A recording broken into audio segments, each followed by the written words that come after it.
Hi ನಮಸ್ಕಾರ, ಶಾರೂಸ್ ಕಿಚನ್ಗೆ ಸ್ವಾಗತ. ಇವತ್ತಿನ ರೆಸಿಪಿ ಸಿಂಪಲ್ಲಾಗಿ ಬೇಳೆ ಸಾಂಬಾರು ಮಾಡೋದು ಹೇಗೆ ಅಂತ ನೋಡೋಣ ಬನ್ನಿ. ಮೊದಲಿಗೆ ಒಂದು ಕುಕ್ಕರ್ಗೆ 1 ಬೌಲು ತೊಗರಿಬೇಳೆನ ತೊಳೆದು ಹಾಕ್ತಾ ಇರೋದು, ಮತ್ತು ಒಂದೆರಡು ಟೊಮೊಟೊನ ಈ ಥರ ಕಟ್ ಮಾಡಿ ಹಾಕಿದ್ದೀನಿ. ಸ್ವಲ್ಪ ದೊಡ್ಡದಾಗೆ ಕಟ್ ಮಾಡಿದ್ದೀನಿ.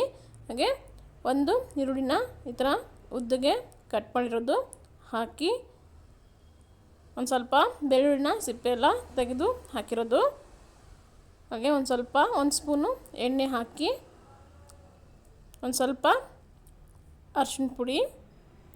ಇವಾಗ ಇದಕ್ಕೆ ಒಂದು ಸ್ವಲ್ಪ ನೀರು ಹಾಕ್ಕೊಂಡ್ಬಿಟ್ಟು ಇವಾಗ ಇದನ್ನು ಕುಕ್ಕರ್ ಮುಚ್ಚಳ ಮುಚ್ಚಿ ಇದನ್ನು ಒಂದು 3 ವಿಸಲು ಕೂಗಿಸ್ಕೋಬೇಕು.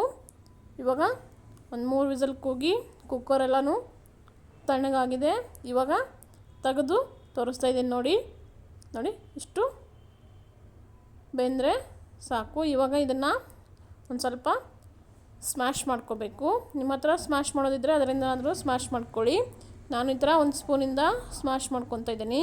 ಈ ಥರ ಬೇಳೆ ಮತ್ತು ಟೊಮೊಟೊ ಇದೆಯಲ್ಲ ಅದನ್ನು ಸ್ವಲ್ಪ ಚೆನ್ನಾಗಿ ಈ ಥರ ಸ್ಮ್ಯಾಶ್ ಮಾಡ್ತಾಯಿದ್ದೀನಿ ನೋಡಿ. ಸ್ವಲ್ಪ ಇಷ್ಟು ಸಾಫ್ಟಾಗಿದೆ, ಇಷ್ಟಾದರೆ ಸಾಕು. ಇವಾಗ ಇದಕ್ಕೊಂದು ಒಗ್ಗರಣೆ ಮಾಡಬೇಕು. ನಂತರ ಒಂದು ಪಾತ್ರೆ ಇಟ್ಟು ಪಾತ್ರೆಗೆ ಒಂದು 2-3 ಸ್ಪೂನು ಎಣ್ಣೆ ಹಾಕಿ, ಎಣ್ಣೆ ಸ್ವಲ್ಪ ಬಿಸಿ ಆದಮೇಲೆ ಒಂದು ಸ್ವಲ್ಪ ಸಾಸಿವೆ ಎಲ್ಲ ಸ್ವಲ್ಪ ಚಟಪಟ ಅಂದಮೇಲೆ ಸ್ವಲ್ಪ ಜೀರಿಗೆ, ಒಂದು ಸ್ವಲ್ಪ ಬೆಳ್ಳುಳ್ಳಿನ ಈ ಥರ ಜಜ್ಜಿಬಿಟ್ಟು ಹಾಕಿರೋದು, ಒಂದು ಸ್ವಲ್ಪ ಇಂಗು, ಒಂದು ಸ್ವಲ್ಪ ಸಾಂಬಾರು ಪುಡಿ, ಒಂದು ಸ್ವಲ್ಪ ಕರಿಬೇವು ಸೊಪ್ಪು ಹಾಕಿ ಆವಾಗಲೇ ಬೇಯಿಸಿ ಸ್ವಲ್ಪ ಸ್ಮ್ಯಾಶ್ ಮಾಡಿಟ್ಟಿದ್ವಲ್ಲ ತೊಗರಿಬೇಳೆ, ಅದನ್ನು ಇವಾಗ ಹಾಕ್ತಾಯಿದ್ದೀನಿ. ಇವಾಗ ಇಷ್ಟು ಇದನ್ನೆಲ್ಲ ಹಾಕಿಬಿಟ್ಟು ನಂತರ ಇದನ್ನು ಒಂದು ಸ್ವಲ್ಪ ಮಿಕ್ಸ್ ಮಾಡ್ಕೋಬೇಕು.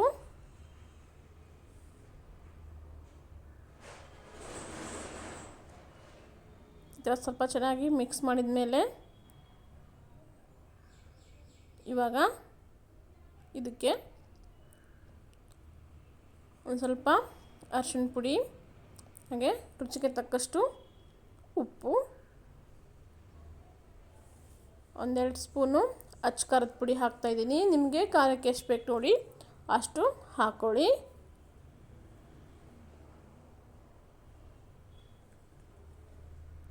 ಒಂದು ಸ್ವಲ್ಪ ಸಾಂಬಾರು ಪುಡಿ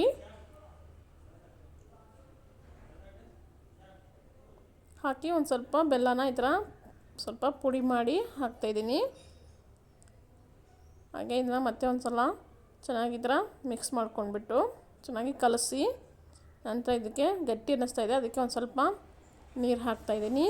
ನಿಮಗೆ ಯಾವ ಥರ ಬೇಕು ಆ ಥರ ಗಟ್ಟಿ ಬೇಕಂದರೆ ಗಟ್ಟಿ ಮಾಡ್ಕೊಳ್ಳಿ, ತೆಳ್ಳಗೆ ಬೇಕಂದರೆ ಈ ಥರ ತೆಳ್ಳಗೆ ಮಾಡ್ಕೊಳ್ಳಿ. ಇದನ್ನು ಇನ್ನೂ ಸ್ವಲ್ಪ ಗಟ್ಟಿ ಅನ್ನಿಸ್ತಾಯಿದೆ, ಅದಕ್ಕೋಸ್ಕರನೇ ಮತ್ತೆ ಸ್ವಲ್ಪ ನೀರು ಹಾಕ್ತಾಯಿದ್ದೀನಿ.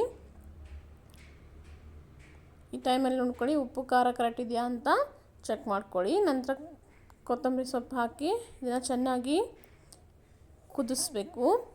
ಈ ಥರ ಚೆನ್ನಾಗಿ ಕುದಿಸ್ಬೇಕು ನೋಡಿ. ಈ ಥರ ನೊರೆ ಬರ್ತಾಯಿದ್ದಲ್ಲ, ಈ ಥರ ಚೆನ್ನಾಗಿ ಇದು ಕುದ್ರೆ ತುಂಬ ಪರಿಮಳ ಚೆನ್ನಾಗಿ ಬರ್ತಾಯಿರುತ್ತೆ.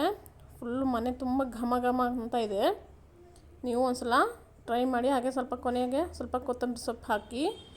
ಇವಾಗ ಇದು ಸಾಂಬಾರು ಚೆನ್ನಾಗಿದೆ, ಅನ್ನಕ್ಕೆ ಸಖತ್ತಾಗಿರುತ್ತೆ ಕಾಂಬಿನೇಷನ್ನು.